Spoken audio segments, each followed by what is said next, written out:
On your mark, get set, go! The race is on to the new season of Shape Island, Wow! where friendship is their cup of tea.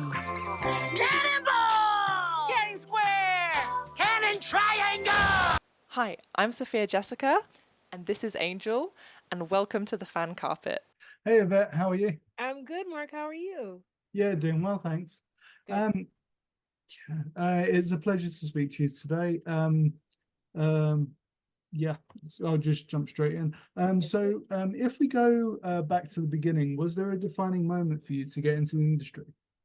Oh, wow, that's a good. Well, you're starting right in there, Marc. Yeah.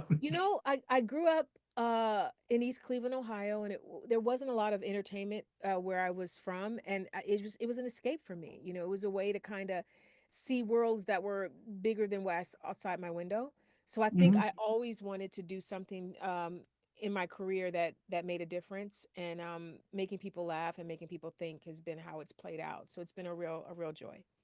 Awesome. So what can you tell us about Shape Island and what was it that made you want to lend your voice to this? Well, first of all, it's based on the great books by Mac Barnett and John Klassen. So I had been a fan of the books for years, and when I heard that they're doing the stop motion animation, and I got to be the voice of the narration, I'm like, put me in, coach. I couldn't have said yes faster. The show is so soothing to listen to and to watch. The way that it's animated is amazing. The Harvey and Scott and Gideon, who are the voices of the three shapes, are amazing, and I'm just happy to just add a little something to it. But it was just an easy yes because of the flow and the feel of what they were creating. I assume that it's just something nice for kids to be able to watch and Absolutely. digest. Absolutely. And it is a show that I think kids will love, but I've been telling everyone it's not a show just for kids. Like the Mhm. lessons about, differences being strengths and celebrating people, especially if they're not like you, is what this show teaches you. Forgiveness and caring for others, and putting others first. These are all things that not just kids need to learn. We need a refresher course as adults as well. Yeah, absolutely, absolutely. So what does it mean for you to be a storyteller and tell stories in this way? Oh, it's such an honor. Like I said, I'm a kid from East Cleveland. I could not see my way to a career in entertainment, and the fact that I'm 25 plus years in, and I still get to have interviews and talk to people like you in another country is like crazy to me that this is what my life is now. So it means everything. It means everything. Yeah, it's great. And do you have any memories from filming Shape Island that stand out to you? Something you won't forget? Because obviously being in the voice, being largely a voice role, did you get much interaction with like the likes of Harvey and everyone else? It's funny. We recorded a lot of this when we still were in quarantine. It takes so long to do the stop Hmm. motion animation. So a lot of our recording was separate. I get to see Harvey and Gideon and Scott mostly when we're doing press for the show. So there wasn't a lot of interaction. So real voiceover can be a very solitary experience. Like I'm talking to you from my voiceover booth. So most of the times when I'm recording, I'm just in my little room with my little fake plant, and I'm talking to someone on Zoom, and we're recording. And so it can be very solitary, but I like that. As an introvert, I enjoy just quietly describing what the shapes are doing. It's actually really nice. Yeah, and I suppose that contrast because you've done so much over your career. I suppose that contrast is something new for you, and like that still thrills you to this day.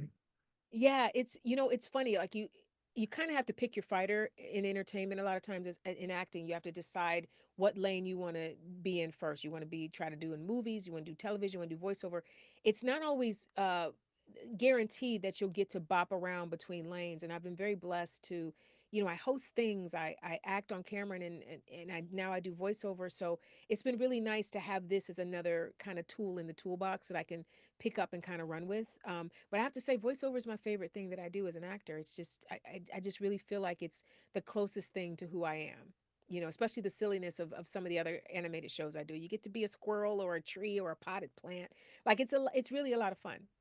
Yeah, I suppose it allows you to being a voice role. It just allows you to use a different muscle Yeah. and to make you sound and make like you said, like voicing the squirrel. So it's going to be slightly different to voicing, I don't know, a bear or Yeah. something or something It else, is like, I mean, it's you remember make believe when we were kids and you would go outside and be like, I'm a doctor, and you would do whatever you thought how a doctor would sound or what a firefighter would sound like.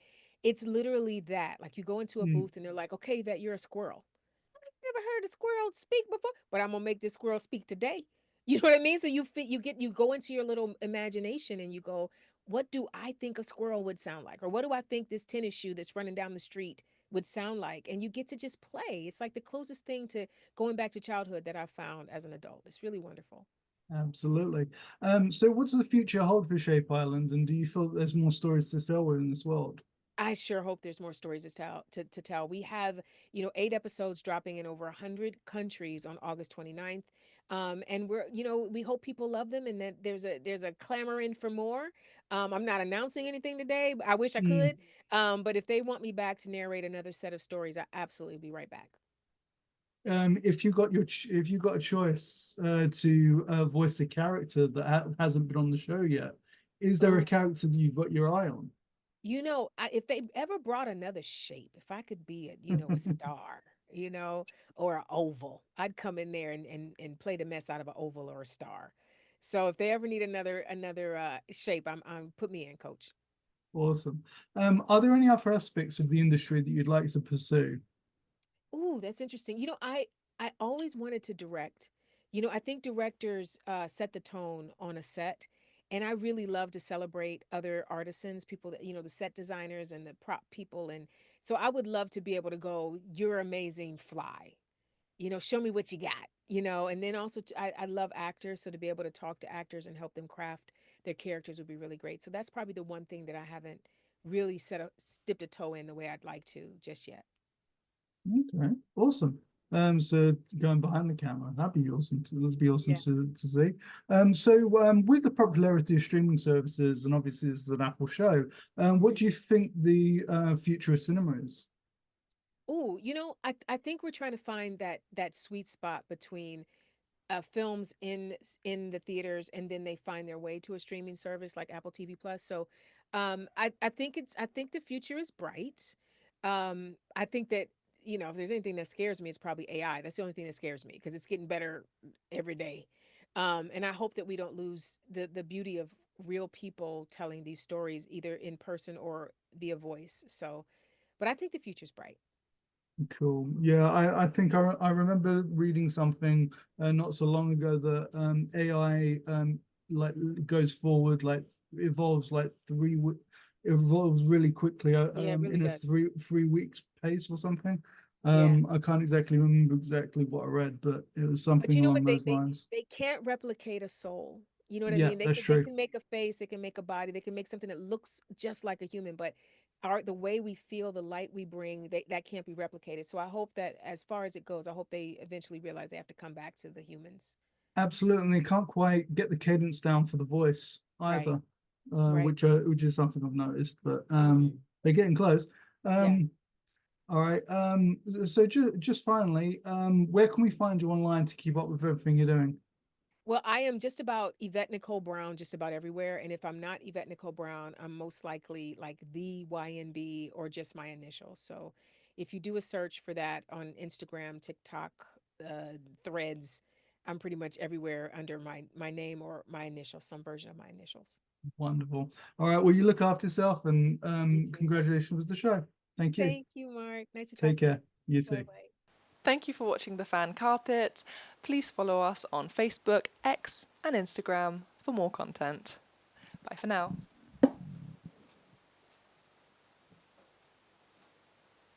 Exactly. Here's to my best friends. I'm so grateful we're here together. Shape Island. See you tomorrow. And the day after tomorrow. And the day after tomorrow. And the day after tomorrow.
Everybody thinks that I'm okay.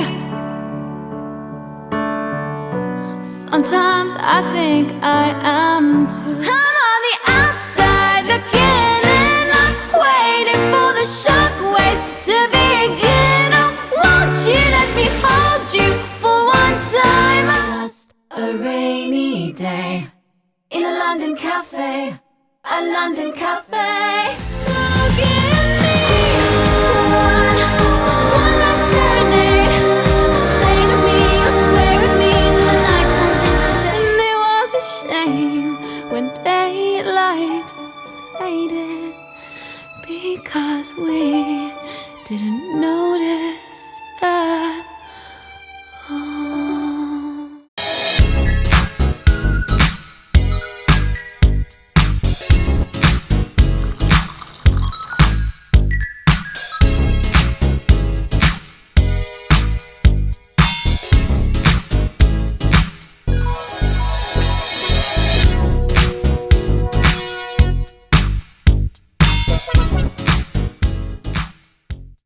Thank you for watching The Fan Carpet. If you like this video, be sure to click that thumbs up button at the bottom of your screen. And also be sure to subscribe to the Fan Carpet YouTube channels. They're absolutely free and so much fun too. Be sure to check out the official website, thefancarpet.com. Also, you can follow us on Facebook, Twitter, and Instagram to stay up to date with reviews, competitions, the latest news, and so much more.